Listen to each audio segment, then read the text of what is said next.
Fala pessoal, estamos aqui no mais um episódio do Meu Jeito Pode. Hoje, tendo o prazer de receber aqui Vinícius Calazans, atleta e empresário. Tudo bem, Vinícius? Tudo bem, tudo ótimo. Tranquilo? Certo, tranquilo. Meu amigo, fala um pouco sobre você, sobre a sua trajetória aí para o pessoal que está em casa aí entender quem que é o Vinícius. Bom, sou Vinícius Calazans, tenho 37 anos.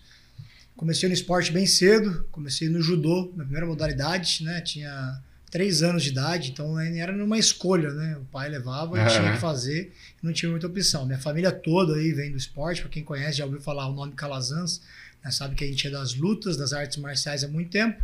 Comecei pelo judô, hoje eu sou um quarto dan, faixa preta quarto dan. Passei com 3 anos, com 13 eu comecei o jiu-jitsu, sem deixar o judô, né? Nunca deixei o judô. E comecei a competir com competições de jiu-jitsu e tal. Hoje sou faixa preta também de jiu-jitsu. E num certo período depois eu fui para a luta olímpica, para o wrestling. Eu entrei na seleção brasileira e defendi o nosso país em diversas competições internacionais. Também tenho os meus títulos de judô, tenho os meus títulos de jiu-jitsu, mas na seleção brasileira, por ser modalidade olímpica, né? Eu fiquei na luta olímpica, cheguei até a lutar um pré-olímpico, né, de Tóquio, que foi cancelado 2020 para 2021. Bem na pandemia? Bem na pandemia. Então foi... A jornada no esporte aí, ela foi bem legal, né? Meu objetivo já na luta olímpica era realmente tentar lutar um pré-olímpico, a modalidade que leva o sonho é lutar uma Olimpíada, mas é uma modalidade que não tem essa realidade, não é uma tradição no nosso país, né? Então, uma modalidade aí que ela não é tão difundida. Todo mundo que chega num título assim internacional é como se fosse o primeiro alcançado do país, né? Então, a luta olímpica, ela tem algo a ver com o jiu-jitsu? Ou a luta olímpica é a luta mais antiga hoje, né, que existe, 700 anos antes de Cristo. Então, muitas pessoas aí que podem estar ouvindo, te conhecem por greco-romano, o wrestling, aí tem vários estilos. Hoje no mundo, são 14 estilos diferentes. Desses 14 estilos, né, tem o beach wrestling, tem um estilo só de luta do chão, que acontece nos Estados Unidos, né, como ela é muito antiga, né? Fazia na época do Coliseu, greco-romano, então Grécia versus Roma. Então tem um monte de história por trás dela, né? A gente usa aí o colã, né? Que ela é bem famosa pelo macacão, né? O pessoal mostra, na época da Olimpíada fica na internet. Tem uma touca também que eles usam, não tem? Não, que é um protetor? É a botinha. Na orelha, esse protetor de orelha para quem é opcional. É obrigatório, mas a sapatilha no pé... Né, é obrigatória a sapatilha. E o detalhe também que a luta olímpica, o wrestling, né? Ela não é uma arte marcial, ela é um esporte. Esporte de contato, né, de combate, da mesma forma que o boxe. Não são artes marciais. Então a gente não tem ali aquela questão de filosofia da modalidade, tudo aquela ritual que tem de entrada, cumprimentar. Era um esporte da mesma forma que jogar uma modalidade, né, um evento esportivo ali. Bem legal. Ô Vinícius, aonde que surgiu? Você é faixa preta em judô, né? O judô, ele surgiu aonde? O judô foi O judô é Japão, né? Japão 1882, o Jigoro Kano é o criador do judô. A minha família, assim, ela é a nossa modalidade, eu posso dizer que a principal é o judô, mesmo tendo meu irmão que é campeão mundial de jiu-jitsu, nome para jiu-jitsu, mas nossas raízes, elas estão no judô, né? O meu pai é um faixa coral. Então, quando ele pegou a faixa coral, ele foi o mais novo do Brasil, pelo currículo que ele tinha de formação aí em faixas pretas, né? Então, ele distribuiu professores aí para o Brasil inteiro, né? E hoje ele é um 7º dan. Então, que é o meu xará, Cláudio. Isso, Cláudio. Cláudio Calazans e meu irmão Cláudio Calazans Júnior. Olha só. É uma sequência de Cláudios aí. Que bacana, que bacana. E durante essa trajetória sua aí, quem influenciou você? Foi seu pai? Ele já tinha academia e você... Sim, eu nasci em 1986, então, né, 26 de julho. O meu pai inaugurou a academia em 1986, só que em novembro, dia 11 de novembro, esses dias agora, a academia completou 37 anos. Olha só. Né, então eu tenho a idade da academia. No ano de 2008 eu me formei em administração de empresas, e aí eu vim defendendo a academia ali na frente, tal, comecei a estagiar, lutando também, né? E não me dedicava assim à parte da empresa tanto, e nisso foi uma construção da minha trajetória, até que o meu pai, né, seguiu um outro caminho ali, que ele acabou ganhando uma eleição para vereador, se candidatou, ganhou aqui em São José, ficou 2 mandatos. Em 2012 eu assumi 100% a academia administrando, qual eu estou administrando até hoje, né? Hoje eu sou o diretor, nós somos mais uma academia, somos o espaço Calazans, então nós temos lá outros inquilinos que estão lá dentro daquele espaço. Eu faço administração geral, né, como diretor, e também coordeno uma entidade esportiva, qual está dentro da academia, chamada Sport 10, uma entidade sem fins lucrativos. E essa sua identidade que você citou aí, qual é o objetivo dela? O objetivo da entidade? A entidade Sport 10, uma entidade sem fins lucrativos, ela está no terceiro setor, né, do nosso país, então ela trabalha no terceiro setor, então ela é até muito próxima ali, né, uma associação. Então, da mesma forma que é Instituto, ONGs, OCIP, né, tem a associação. Então, a Associação Sport 10 hoje, ela trabalha somente com projetos de esporte.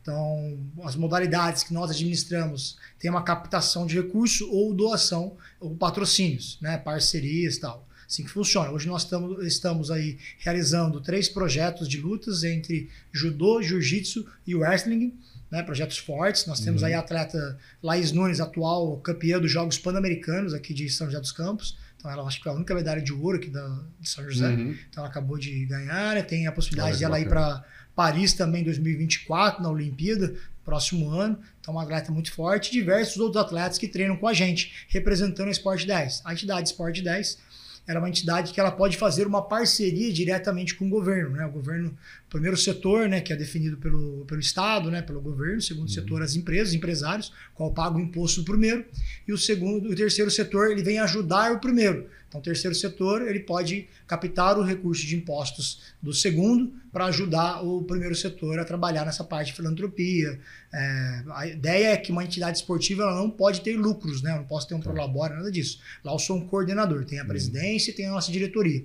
Então eu faço meu trabalho hoje para a associação voluntária, que ela está em crescimento. Poderia estar ali à frente coordenando projetos remunerados também, mas a ideia é que a gestão de uma entidade pode dar lucros para a entidade para ela fomentar outros projetos. Então uma entidade esportiva ela existe com esse propósito. Agora a entidade, quem participa da entidade quanto atleta? O atleta ele pode se associar conforme as modalidades que nós estamos praticando. Hoje as nossas equipes do município de São José, a São José Wrestling de Luta Olímpica, ela é uma equipe aberta para o município. Então tem um professor que dá aula para a gente, tem o Nisdanes Pérez, é um professor cubano. Né, tem idade para isso?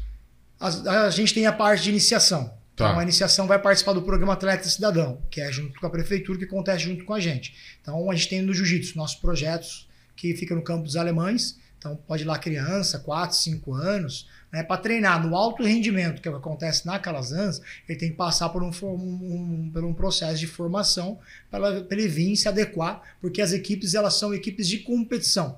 Então a parte de preparação fica para o nosso social e para a base, para a formação. Já entra sabendo que vai ser preparado para competições. O atleta ele não vai poder, no caso da nossa, né, ele não tem a opção de falar assim, eu quero treinar por hobby e tal. Ele vai se matricular, nesse caso, na modalidade da Academia Calazans Camargo ou de qualquer outra equipe, e ele vai treinar por hobby. Ali a ideia é que a gente consiga... fazer uma formação. Isso, a gente consiga fazer a formação dele até para a sociedade, ele virar um professor, conseguir uma profissão, conseguir estudar, fazer uma faculdade e tal, ou ir para o mundo das competições mesmo e representar o nosso país ou em modalidades que não são olímpicas, conseguir chegar o mais longe possível na carreira dele. Agora hoje ali, quantos professores mais ou menos vocês já formaram ali hoje? É um número, né? Meu pai, quando ele pegou, tem o quê? Fazendo 18 anos que meu pai graduou para faixa coral. Ele ficou 17, eu acho que deve ter isso mais ou menos, eu não sei se agora vai dar mais essa conta aí, mas ele ficou 17 para trocar para o 7º dan. 17 anos ele levou para trocar para o 7º. Às vezes a gente conhece algum artista marcial que de uma faixa para outra leva 1 ano, já fica desesperado que está demorando para trocar. Né? Meu pai, quando ele trocou, ele era mais novo, ele tinha que respeitar uma hierarquia, tinha os professores dele para trocar de graduação ainda, tal, tinha uma série de coisas, então ele ficou muito tempo depois, quando ele saiu da preta para coral. Né? E ele já tinha formado ali cerca de 200 professores, só naquele período. De lá para cá, se formou ainda muito mais. E a gente está falando também na formação como um todo, no jiu-jitsu, nós temos muitos alunos faixas pretas formados, né? Nós temos gente aí já distribuída pelo Brasil, dando aula e também fora do mundo, né? Hoje o jiu-jitsu mesmo virou um grande business também, até mesmo como professor. Qatar mesmo lá, todas as forças armadas lá do Qatar treinam jiu-jitsu. Em Abu Dhabi, em Dubai, lá tem nas escolas. Então tem muita gente que está abraçando isso. Nos Estados Unidos está muito forte também o jiu-jitsu. Então você consegue formar um professor. Eu ando lá, eu vejo várias academias brasileiras lá. Tá indo muito bem, né? Modalidade que hoje você você vai, de repente, com um diploma para fora do país. Se você for um advogado ou um engenheiro, talvez aí você não consiga de cara trabalhar na sua profissão. Se você vai como um atleta de jiu-jitsu, você de cara já está recebendo muito bem. Agora, como é que eu faço para identificar, vamos supor, vocês são ligados a alguma associação que você pode emitir um certificado para o aluno? Vamos supor, eu chego lá nos Estados Unidos com um certificado, que eu sou professor de jiu-jitsu. Sim. Entendeu? Tem alguma certificação? Isso é uma pergunta bem interessante, porque eu vivo tirando dúvidas de faixas pretas e faixas marrons, pessoas que estão chegando naquela fase e que ela quer, tipo, comprovar mais do que na cintura. E antigamente, principalmente no jiu-jitsu, né? Era aquela questão de o cara, vamos lutar, o que você vai ver que faixa que eu sou? O nível, ele é aquilo que fazia. Mas como começou a difundir muito e para outros países, tem que ter um certo currículo, não era só a indicação, tinha que comprovar. Exato. Né? A gente vê aí várias faixas pretas que, para a federação, eles são faixa azul, são faixa roxa, né? Não seguem não seguem o que teria que seguir. Toda a equipe, quando ela amarra a faixa na cintura de alguém, hoje no jiu-jitsu, quando a troca, o professor que faz, ele tem que estar vinculado com uma federação, esse professor, para ele poder graduar alguém. Então ele tem que estar no script. Então é uma coisa que eu falo, vai se matricular numa academia de luta, procura saber se essa academia ela está credenciada, ela está qualificada, ela segue as normas e as regras, porque não é brincadeira, né? Uma luta, uma arte marcial é uma arma, né? Então até hoje mesmo, se você é um artista marcial, uma briga, uma confusão, se não for como defesa pessoal, a pena dele é como uma arma branca. Então é muito perigoso, então tem que saber. Os movimentos podem ser muito perigosos também, né? Tem eventos quer dizer, movimentos se for um fatais. atleta e for comprovado que você é teoricamente um profissional naquela área, você pode ter problema como se eu tivesse armado?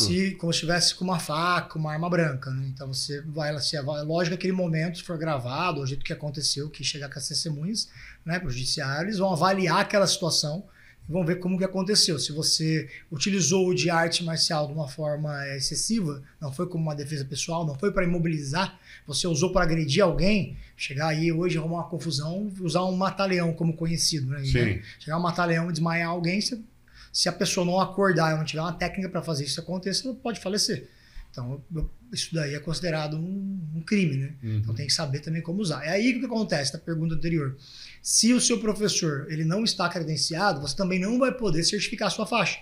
Então, para você saber se você realmente é aquela faixa, você tem que ter uma carteirinha de federação. Então, existe os órgãos. Como né? comprovar, Nós seguimos a CBJJ, que é a maior, né, que é a Confederação Brasileira dos Gracies, né, e tem a IBJJF, que é a Confederação Internacional, né, que também fica nos Estados Unidos, que faz os principais eventos.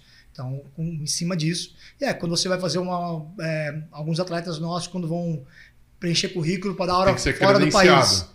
Quando o pessoal do Catar, vamos dar um exemplo, estão pedindo professores, e colocam lá professores que falem inglês, que tenham isso, família e tal, falam uma série de critérios, né? E quando vai preencher, tem que colocar quem qualifica ali. Então, no caso, quem assina hoje a carteirinha dos alunos da academia é meu irmão, que ele é um 4º grau, ele que assina pelos nossos atletas. Aí, quando você pega a faixa preta, você tem que participar de um curso de regras, tem que apresentar o curso de primeiros socorros. Se é uma faixa preta, se acontece alguma coisa no tatame, como é que sabe se está qualificado ou não? Né? E tem toda essa questão aí para o jiu-jitsu para troca atualmente, que é o que não existia lá atrás, que eles estão organizando. Né? E chega para você os diplomas, né, em português e inglês, e depois você vai esperando os prazos para você cumprir o tempo. Né? E no judô, isso já é mais organizado, porque desde sempre, né, pelo menos, né, muito desde quando eu sou pequeno, que já tem, você pegou a faixa tal, você já faz uma carteirinha para você competir. No campeonato você mostra a carteirinha, então você é daquela faixa, aquela graduação, você já pode competir naquela faixa etária, tem todas as comprovações, a carteirinha é seu documento. Que você, para fazer a carteirinha, você manda toda a sua documentação, eles mandam já sua carteirinha de graduação vinculada com aquela equipe. Né? E tem diplomar, tal, quando você vai fazer a parte de troca de faixa, a preta em diante, né, da faixa preta, primeiro Dan até o 10º Dan, quem faz é a própria federação, né? Não é a confederação. Quem gradua você não é o seu professor. Então, às vezes, no jiu-jitsu, o professor amarra a faixa na sua cintura, você fala, sou faixa preta. Você é faixa preta daquele professor, mas você não é reconhecido na parte de documentação. Então, para quem precisa do papel, né, vai precisar do papel para um currículo, ele vai ter que comprovar isso daí. Agora, a avaliação que é feita é em cima dos anos de experiência que ele tem, não sei, golpe ou kata? No judô nós temos o exame de graduação, né? Sim. Então ele apresenta tudo o Gokyo, que são os conjuntos de golpe. Tá. Então, né, tem lá tudo conjunto, que a pessoa tem que estudar, aí tem os contragolpes, aí tem o kata que ele tem que apresentar. A cada graduação isso vai aumentando e tem os cursos, né, que ele vai fazendo. Então hoje a Academia Calazans, ela é a subsede da Federação Paulista aqui na nossa região, a segunda região do Vale do Paraíba, que meu pai é o delegado aqui da nossa região. Então acontecem lá. Então lá tem essas apresentações, esses treinamentos aí, tanto de kata quanto das técnicas, acontece assim. Já no jiu-jitsu não tem, é do professor executar isso, é o professor que avalia, só que é esse professor que ele é certificado que ele pode fazer isso. E ele pode avaliar mudar... e indicar para a graduação, ele que muda. Ele que muda a faixa do... faixa você nunca volta, só vai em diante, né? Você nunca... Você fica sem treinar, você já praticou judô, você comentou comigo, né? Na ITEP, fez outro lugar, então você vai ser faixa marrom para sempre. Você não pode chegar lá agora, voltar e mudar a sua faixa. A próxima é a preta. Inclusive tem que voltar lá com a gente treinar. Vou voltar. Vou pensando seriamente, agora falando com um profissional da área, né? Vai incentivando, né? E tem outras modalidades também lá. E mas assim, a gente vê que a parte do esporte, ele forma também o caráter da pessoa, né? E você vê que é importante isso aí na juventude, mesmo porque por causa da disciplina. Você, em algum momento que você dando aula, você percebeu isso, principalmente com os mais jovens? Com certeza, né? Eu tenho vários episódios, um deles de wrestling, quando eu trouxe a modalidade para a nossa cidade, né? Ela começou lá com o embrião lá atrás, uma sementinha e tal, e eu fui procurar algum local que desse para a gente colocar o nosso material, porque a gente tinha sido contemplado pelo governo federal com legado olímpico, os materiais sobrados da Olimpíada do Rio de Janeiro, né? Para ter uma área. A área é de 12x12, é caríssima. Então eu quis levar isso para algum local e eu pensei, vou levar para um local onde a região não tão favorável para que seja de graça, né? A gente não virar uma concorrência de academia, meu pensamento estava diferente. Eu fui numa igreja. Quando eu cheguei naquela igreja, o padre, quando eu expliquei o formato de aula e as competições, o padre falou, mas aqui não dá para fazer nesse nível que você quer fazer, você quer fazer para competir e tal. Eu falei, olha, eu quero mudar a característica desse bairro. Eu até me lembro, no bairro Limoeiro, fui numa igreja católica lá na época. E aí eu expliquei pro pastor. Ele falou, mas domingo as crianças têm que estar aqui pra missa, tal horário e tal, seria legal. Eu falei, olha, domingo é dia de campeonato, tal, dá pra gente fazer uma coisa, levar isso pra dentro do tapete, né? Que no wrestling fala tapete, não é tatame. E dá pra gente mudar essa realidade desse bairro, fazer isso. Essa garotada tá na praça aí, fazendo isso e aquilo e tal. Então, melhor que estejam treinando. Quer dizer, acolher eles. Isso, acolher eles. E eu queria treino todo dia. E esse local falou, olha, aqui não vai ser legal. Nesse mesmo período, tinha o ASECR, que fica no Chácaras Unidas, que é a Associação dos Empresários de Chácaras Unidas, lá no bairro que fica Gerdau, sabe, então? E cheio de indústrias lá, né, de empresas lá, né? Aí eles estavam procurando a modalidade judô e vieram falar com meu pai. Aí meu pai falou, olha, o meu filho, ele tem um projeto pronto de luta olímpica, de wrestling, e a gente vai explicar para vocês o que é o wrestling. Aí eu expliquei para eles e falei, olha, vocês no judô vão ser uma estrelinha numa constelação, tá cheio de projeto por aí, né? Enquanto no wrestling vão ser o primeiro aqui na região do Vale do Paraíba. Aí assim a gente começou.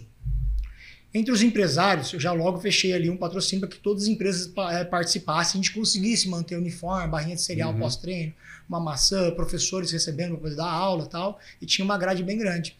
E um cara comentou comigo que um dos alunos que ele viu lá para a gente na inscrição tinha passado alguns dias antes na empresa dele e tinha quebrado o interfone. Deu um soco no interfone. E sempre o interfone estava quebrado. Então eles tinham a mania de ir no bairro fazer algumas coisas de vândalo mesmo para chamar a atenção, essa garotada. E depois esse garoto, com o tempo, esse rapaz me abordou, depois de um ano de projeto, e falou, Vinícius, não é aquele garoto que passava aqui na frente, eu comentei com você, cara, o cara passa lá na frente, a gente tá ali, cumprimenta, ele passava de cabeça baixa e tal. Mudou. E agora eu vejo o pessoal no bairro, essas academias ao ar livre, onde tem barra, a garotada fazendo barra. O pessoal mexendo nos equipamentos, mudou toda a realidade. Então hoje, quer dizer, daquela região. No bairro ali do Chácaras Unidas, ali pega ainda também Rio Comprido 1 e pega um pedaço de Jacareí, Rio Comprido 2. Essa região nós temos muitos atletas, e se não virou atleta hoje da equipe principal que está representando, que nós temos alguns treinos na academia, eles estão aí preparados para o mercado de trabalho, estão com uma outra cultura, conseguiram mudar a realidade daquele local. Com certeza nesse período teve essa diferença que você mencionou, que é o nosso objetivo principal em executar esses projetos, né? A gente está aí através da Sport 10 abrindo as portas para que todos os atletas de jiu-jitsu de São José dos Campos né? Treine na Academia Calazans com um campeão mundial, que é o Cláudio Calazans Júnior. Isso de graça. Nós temos 2 horários, o horário do meio-dia e o horário das 9 horas da noite, que vem de contramão do nosso comercial, né? Tem o comercial Calazans, mas você vai lá, você representa ainda a sua equipe, mas a entidade Sport 10 tem uma parceria e ela pode ajudar e contribuir com o atleta, pagando inscrição, uniforme, uma série de coisas. E esses atletas de jiu-jitsu, eles podem vir requisitar. É claro que, né, tem que ter a característica de atleta, tem que... O meu irmão, o Cláudio Calazans, né, que coordena a coordenação técnica, ele aprova, avalia, olha, realmente é uma pessoa que está dedicada a querer treinar, tal. Tem que ter toda uma conduta esportiva e ela pode ter, né, vir aí a participar. Agora, Vinícius, a gente estava falando aqui nos bastidores, você também ajuda alguns atletas a captar incentivo do governo, certo? Como é que é feito esse processo aí com você? Explica um pouco para a gente aí, para a pessoa que está assistindo a gente aí, saber disso aí. Sim, em meados aí de 2012, eu sofri uma lesão no quadril, né, lutando jiu-jitsu, e quando eu fui voltar a treinar, doía muito no meu quadril. Eu já tinha conhecido o wrestling, mas eu vi que no wrestling não doía tanto quanto no jiu-jitsu. Aí eu optei em treinar jiu-jitsu. Nesse mesmo período, de treinar wrestling, né? Eu optei em treinar wrestling. Nesse mesmo período, me convidaram para coordenar uma equipe, que era a equipe na época que ela não tinha um nome assim ideal, tal. Eu fui até a Calazans Wrestling e depois eu virei a São José Wrestling, que é a equipe que existe hoje no município, que tem vários representantes lutando aí mundo afora nessa modalidade. Nisso eu fiquei 10 anos. Nesse período, eu também fui presidente de uma federação, então eu comecei a aprender muita coisa. E nesse tempo que eu sofri a lesão, antes de eu voltar a lutar, eu fiz parte do conselho do FADEMP na época, que era formado pela secretária de esportes e vários outros conselheiros do esporte na nossa cidade. Eu aprendi sobre a lei municipal. E depois ela teve uma readequação, que eu também peguei essa fase como coordenador. Então, nisso eu comecei a fomentar os meus projetos, errar, se teve errado, não aprovava, daqui a pouco o outro aprovava, não aprovava, não conseguia patrocinador, acontecia uma série de coisas. E aí eu comecei a analisar, né, como que seria, como que eu poderia fazer. Quer dizer, você foi, durante esse período, criando um modelo que tivesse sucesso na captação dos recursos. E nisso eu ainda continuava como atleta, né, e tinha meus atletas. Só que todos os atletas precisavam de recursos. A cidade liberava um recurso para a gente representar o município, mas ainda não era o suficiente para montar uma equipe top. Então a gente era uma construção, né? O primeiro patrocínio que a gente fechou de lei de incentivo foi no valor de R$75 mil. Nós já tínhamos ali com o município. 25 atletas com o município. E outras parcerias. Eu tive muitos parceiros. Então, se tiver que pagar a fisioterapia quando alguém se machuca, e é atleta, vai sofrer alguma dor, mas quer fazer uma soltura e tal. Então, tive ali uma parceria forte com a Core Sport e com a Clínica Equality. O Dr. Guilherme na Core e na Equality o Dr. Fernando De Biasi. Então, eles sempre me atenderam de bate-pronto. Aí vinham lojas de suplementos, sempre teve muita parceria e apoiadores para conseguir. E aí, nesse momento, eu comecei a entender mais sobre as leis de incentivo e eu já tinha tido minha trajetória até ali como atleta e, desde cedo, né, eu já via a necessidade do atleta ter o aporte financeiro e eu ficava olhando muitos atletas fazendo bolão, rifa, algum tipo de evento para fazer uma arrecadação. Eu sempre achei isso muito errado, porque ficava um ciclo vicioso e nunca saía do lugar. Né, para o mesmo trabalho que você tem para fazer um bolão, é o mesmo trabalho que você tem para você tentar um patrocínio e mostrar algo, né, tentar fazer uma campanha junto com a empresa. E às vezes o pessoal fala, é fazer uma camiseta, andar de camiseta. Não, tem muita coisa que dá para ser feita em parceria com a empresa. Né? E aí nisso eu comecei a entender mais sobre as leis. As leis hoje no município de São José dos Campos, a lei prevê que você pode usar 100% do seu IPTU e do seu ISS para você poder contribuir com a carreira de um atleta, sendo que tem 20% de contrapartida. Então, o investimento do empresário ele é 20% do valor aprovado, que ele entra com recurso próprio. Então, vamos dar um exemplo para a conta ficar fácil. Se foi aprovado para o cara um patrocínio anual de R$1.000, o empresário ele vai investir R$200. Então, ele vai colocar R$200 no uniforme de um atleta, fazendo as campanhas da empresa dele, através de um atleta, vai contribuir com a cidade. Quer dizer, na verdade, ele está fazendo um investimento em marketing na empresa dele. Isso mesmo. E aí ele vai investir esses R$200. Aí se ele falar assim, eu vou pagar o meu imposto em 10, esse valor de R$200 em 10 vezes vai dar R$20 por mês. Então acaba sendo muito simbólico por um patrocinador conseguir financiar a carreira de um atleta. Eu acabei de sair agora de uma reunião, né, aqui num shopping da cidade de São José dos Campos, que eles vão entrar no nosso time, e aí quando eu fui explicando para eles, eu falei, olha, esse atleta é um atleta muito bom. Foi aprovado para ele o valor de R$6 mil de lei de incentivo. Só que se fosse para patrocinar ele em dinheiro diretamente para ele, seria muito maior do que isso no nível que ele está. Porém, a cidade, para ele, é uma construção. Ele vai continuar com esses 6 representantes do município, porque é uma construção. A cidade ainda não sabe o poder de captação de recursos desse atleta, porque o conselho, eles aprovam as verbas. Então, o prefeito destina, esse ano ele destinou o recorde, né? 13 milhões e 200 para o esporte.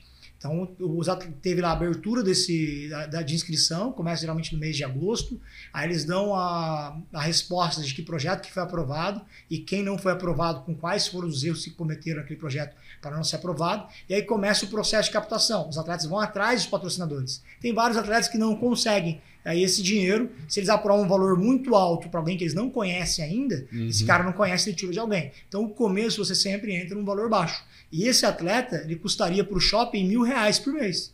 Então, R$1.000 por mês para o shopping, num atleta daquele nível, para não era nada pela dimensão que vai dar de visibilidade.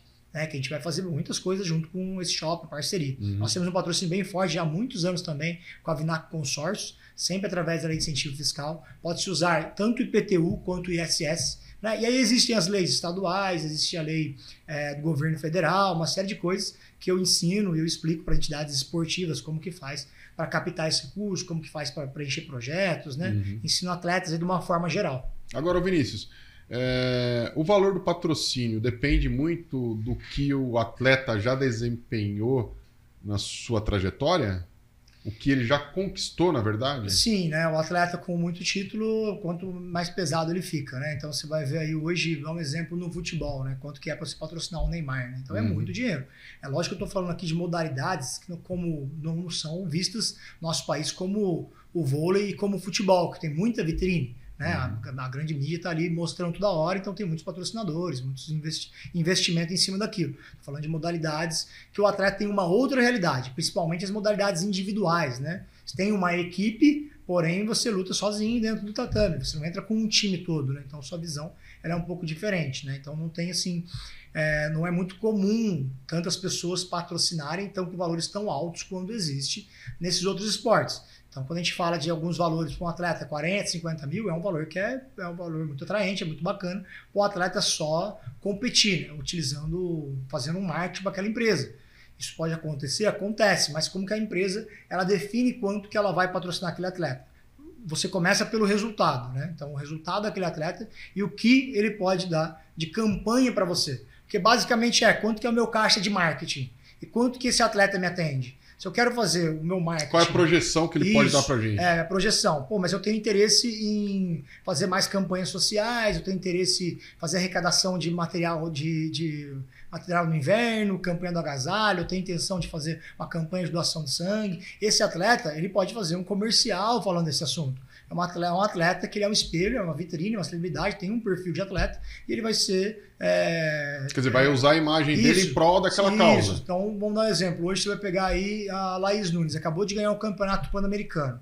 Vamos dar um exemplo que a empresa patrocinadora, o podcast, patrocina a Laís. Pô, Laís, vamos fazer uma campanha aqui para você falar quem é você, fazer uma campanha da agasalho, convidando todo mundo e tal.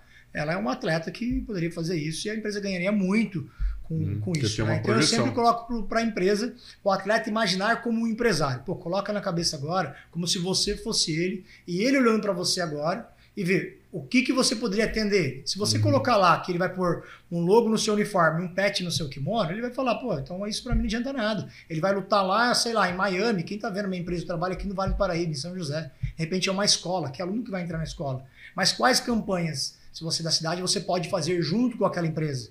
Então a gente vem estudando isso. Quer dizer, eu uso a imagem do atleta para ter uma projeção na minha campanha. Projeção, aí você pode fazer uma campanha social, uma campanha de vendas, uma campanha de trabalho. Na academia mesmo eu abro as portas para se alguém que patrocina atleta poder chegar lá e fazer algum pitch de venda no corredor, querer apresentar algum produto, loja de suplemento, degustações, o que for. Né? E com alguns eu coloco também a divulgação interna dentro do próprio espaço, para agregar valor no material de marketing do atleta, né? Poder a gente estar divulgando. Aí nós fazemos, às vezes, algumas entrevistas, a gente mostra os atletas no nosso canal, a gente posta na rede social.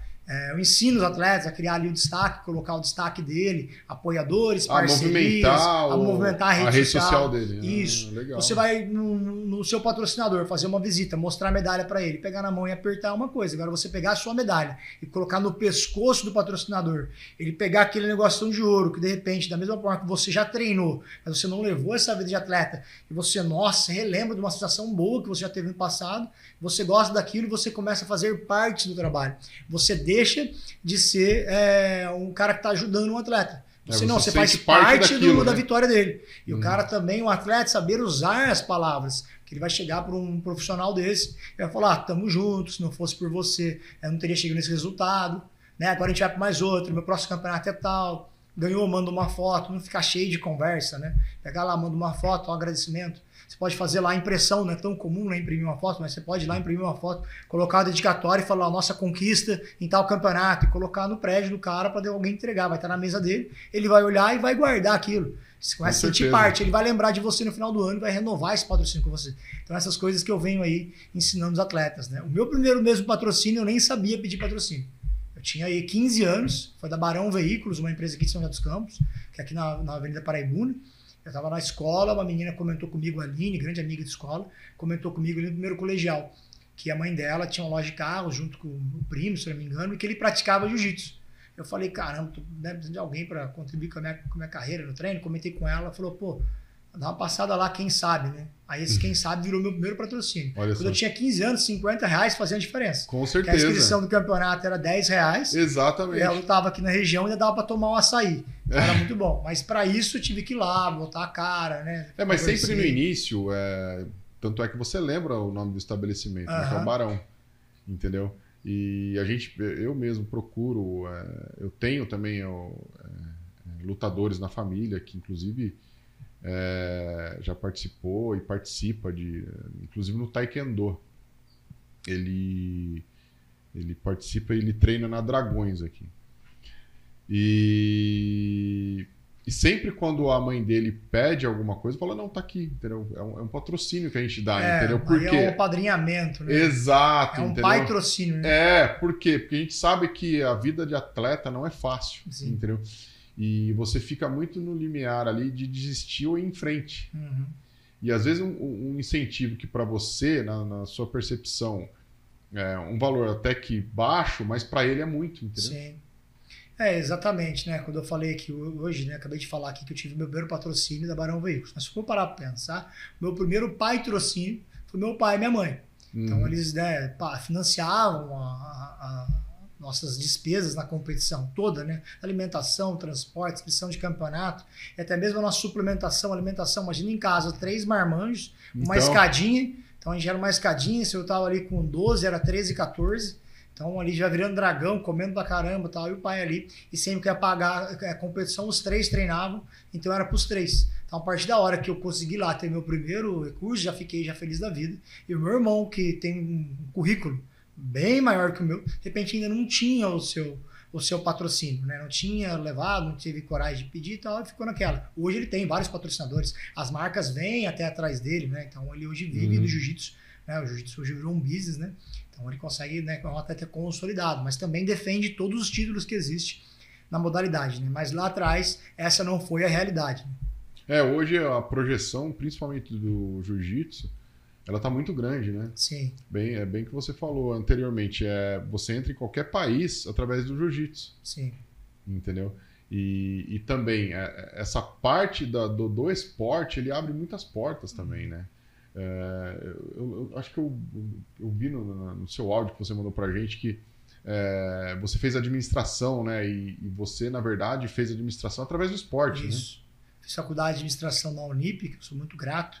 Né? Eles lá têm a atlética. E eu representava eles nas 3 modalidades. Então, se naquele ano ia ter o campeonato de jiu-jitsu, eu estava jiu-jitsu, era wrestling, judô. E assim eu fui indo e consegui fazer a faculdade toda com esse financiamento aí pela atlética da faculdade. Não pagava. Acabou sendo aí um patrocínio. Quando seria aí o mês, né, de uma faculdade de administração, na época talvez uns R$800, 600, 800. Né? Hoje possivelmente às vezes está mais caro. Mas era isso e eu tive, né? E não só eu, né? Meus irmãos, um formou em educação física e o outro em veterinária, e também competiram também alguns semestres aí pela faculdade. A minha, eu posso dizer aí que foi 100% financiada aí pelo esporte. Agora, Vinícius, você nota que há também, falando no atleta, uma evolução física e mental também no atleta? Com certeza, né? O atleta vai do ponto que ele chega pra gente, a idade que ele chega, qual a maturidade, porque você vira uma referência, né? Então, até uma certa idade, o jovem, ele tem a visão do pai e da mãe. Então, o homem até 14, a mulher até 12, a maturidade é um pouco diferente. Então, a gente pega um jovem que é bem nessa idade, quando é abaixo disso, ele tem só a visão dos pais, porque é certo, o que é errado, o que acontece, o que fazer, o que não fazer. Depois, né, dessa idade, dos 12, a mulher e o 14 e o homem, ele começa a ver o mundo com uma outra realidade. Quando o pai coloca ele numa arte marcial, ele começa a ver, no esporte de forma geral, né, do olhar do seu técnico, a importância de se cuidar, a importância de treinar, como pensar, o não desistir. Você começa a influenciar na vida daquele atleta. E as modalidades, principalmente aquelas que eu pratico, né, elas são um jogo de xadrez, né, é uma técnica ali para você fazer outra, e assim você vai recebendo e vai indo. Tem que estar preparado fisicamente, tem que estar também reforçado psicologicamente, principalmente a cabeça, né, você tem que estar pronto, você tem que saber que o primeiro ensinamento que você tem é cair e levantar. É impossível fazer uma arte marcial sem esse primeiro ensinamento. No jiu-jitsu, a primeira coisa que a gente aprende é bater os braços, cair para se proteger. E isso é para tudo na vida. Então, quando o atleta consegue colocar a luta na sua vida, ele teve aquela formação ali, que é o que a gente teve, né? Que é o caráter forjado dentro do esporte, o caráter forjado dentro da luta, que não deixa você sair fora daquilo que você acredita. Seguindo aí em todas as disciplinas, né? Não tem como o cara estar de madrugada curtindo, ou o cara tem um carnaval daqueles, se ele vai competir. Então tem um momento certo, todo mundo tem uma etapa da vida para conviver isso, mas para quem é um atleta, as principais competições acontecem nessa época. Então, virado do ano, carnaval, às vezes o atleta tem que abdicar, né? Alguns momentos. Quer dizer, tem que fazer uma escolha, né? Uma escolha. É um sonho, né, que muitos têm. É uma vida que ela é bem bacana quando você consegue colocar a engrenagem de viver do esporte, porque quando você ganha dinheiro com aquilo que você mais ama, você nem sente que é um trabalho, né? Aquilo ali para você é prazeroso, né? Então, se você ama aquilo que você faz, você ama lutar, você ama treinar, é o que você gosta, você sacrifica para aquilo, né? E quando o caráter é formado no esporte, o atleta, se o professor fala, olha, tem que subir 10 cordas, o atleta vai subir 10 cordas. O professor pode ir embora que ele vai subir 10 cordas. Aí tem aquele atleta que você chega ali e sobe 10 cordas, tal, o professor vira ele, rapa fora. Então, ele não tem um caráter esportivo tão formado assim. Lógico, né, que existe no esporte opções para várias áreas, né? A gente está falando aqui do cara ser um atleta, mas o cara pode ser um árbitro, né? Isso, ele pode ser um professor, ele pode ser um gestor. Eu passei por várias etapas na minha carreira. Eu tive meu ponto ali de atleta, mas eu também fui gestor de equipe, eu fui técnico, eu dei aula particular, administrei uma academia de esportes, fui presidente de uma federação. Então, o meu currículo ele formou um cenário ali onde hoje eu consigo dar um respaldo, conseguir orientar e enxergar em que fase que aquele atleta está vivendo para poder ajudar ele, para não cometer erros que diversos cometem. Né? Entendi. E só mais uma pergunta, Vinícius. A lei do incentivo, ela tem em todas as cidades ou são em algumas? Olha, é bem interessante porque eu vou fazer aí um webinar, né? E esse webinar eu vou entrar nesse assunto. Os assuntos principais. Eu coloco lá a opção, que eu estou lançando aí um curso e uma mentoria, um e-book também, que é o patrocínio perfeito. Aí dentro do patrocínio perfeito eu cito todos os jeitos de você chegar no seu patrocinador e falo sobre todas as leis de incentivo que existem. Até mesmo as leis que o pessoal nem conhece. A gente tem a lei de repatriação financeira, que é que vem de fora do país e poucas pessoas conhecem também, quem eu venho conversando, pessoas já grandes aí que nunca ouviram falar. Mas eu venho falando disso de uma forma geral. E muitas cidades, se tem, não estão tão atualizadas quanto São José. E lá, no meu curso, eu tenho ali a explicação, né, e toda a documentação que você precisa levar para o executivo. E para você fincar uma lei, né, parecida com a do São José na sua cidade, se ela não tem, também é muito simples, que é só copiar aquilo que São José faz. Eu falo que tem dentro do meu curso, mas se a pessoa também acessar o site da prefeitura, ela consegue ver tudo aquilo e levar aquilo como modelo para a vereança poder indicar ao vereador. Ele não pode usar aquilo como projeto de lei, ele pode indicar. Ele pode ali participar de uma sessão falando que foi ele que indicou para ganhar o Ibope também com os munícipes, né, principalmente com os atletas, mas é uma lei feita pelo executivo. prefeito tem que sancionar aquela lei e botar ela em execução, criar um conselho de esportes e assim poder escolher qual o recurso da cidade que ele vai destinar, né, o IPTU, o ISS ou os dois, para o município e quanto daquele valor que ele vai destinar para que atletas possam receber esse recurso. Né? O que eu faço no meu curso é explicar para a pessoa, não só falar quais são os documentos, mas explicar como cada um é utilizado e qual que é a forma. E na mentoria eu pego na mão realmente e vou fazendo mais perto das prefeituras para tentar explicar, reuniões online e a gente tenta colocar no município. Bacana, Vinícius, bacana. Cara, a gente está chegando aí no final desse bate-papo bacana aí, foi bem assim, esclarecedor, até pela forma como você disse aí a respeito da própria academia que vocês têm aí há mais de 30 anos aqui em São José, que agora, na verdade, é um espaço Calazans, né, como você disse, e essa parte do esporte, ele agrega muito. Hoje, a gente vivendo essa parte, até falando muito de saúde mental, falando em projeção, então isso ajuda muito também na formação dos jovens, né? Isso é importante, tanto fora quanto dentro de casa, né? E Vinícius, deixa aí uma mensagem para o pessoal que está em casa, aí você que tem essa trajetória bacana aí no esporte, no judô, no jiu-jitsu, como atleta, empresário, e agora vai ensinar as pessoas como captarem aí recursos para se manter no esporte. Tá bom, primeiramente agradecer o convite. Prazer conversar aí com você, Cláudio. Estou à disposição, academia também, para ir lá, os nossos atletas. Vou lá, vou chegar na preta. Dá para chegar na preta ainda? Será não? Dá sim. Os nossos atletas também, quando quiser conversar e bater um papo, com certeza vai ser uma honra para a gente, um prazer estar aqui com vocês. Eu convido a todos a estar praticando. Como eu falei, as modalidades que nós fazemos aí através da entidade Sport 10, ela não tem custo para nenhum atleta, é só ele chegar, se inscrever, procurar maiores informações na nossa rede social. É o @Sport10, tá escrito, Sport10, e o 10 também é escrito. E é isso, praticar esporte é vida, formação, esporte ele agrega, formativo, né? E ele vem mudando aí muito, né? Hoje nós tivemos um recorde nos Jogos Pan-Americanos de medalhas, né? E isso é um reflexo, um espelho para a sociedade, né? Então todos os atletas eles têm aí uma grande responsabilidade, né? O atleta tem a responsabilidade de ser um espelho para a nova geração. Então é ideal que a nova geração enxergue aquele atleta como um super-herói. Né? Então aquele cara vai ser visto como Batman, vai ser visto ali como Power Ranger, como Superman, como Homem-Aranha. O atleta tem que ser visto pelo jovem, né, desse jeito. Então, ele tem que sempre ter uma boa postura e incentivar. E é o que a gente faz, é o que a gente ensina, o que a gente duplica. Né? O esporte sempre como uma ferramenta formativa. Então vem aí conhecer. Estamos à disposição pela Sport 10 e pelo Espaço Calazans também. Curta, siga e compartilhe. E ative as notificações. Obrigado, Vinícius. Valeu.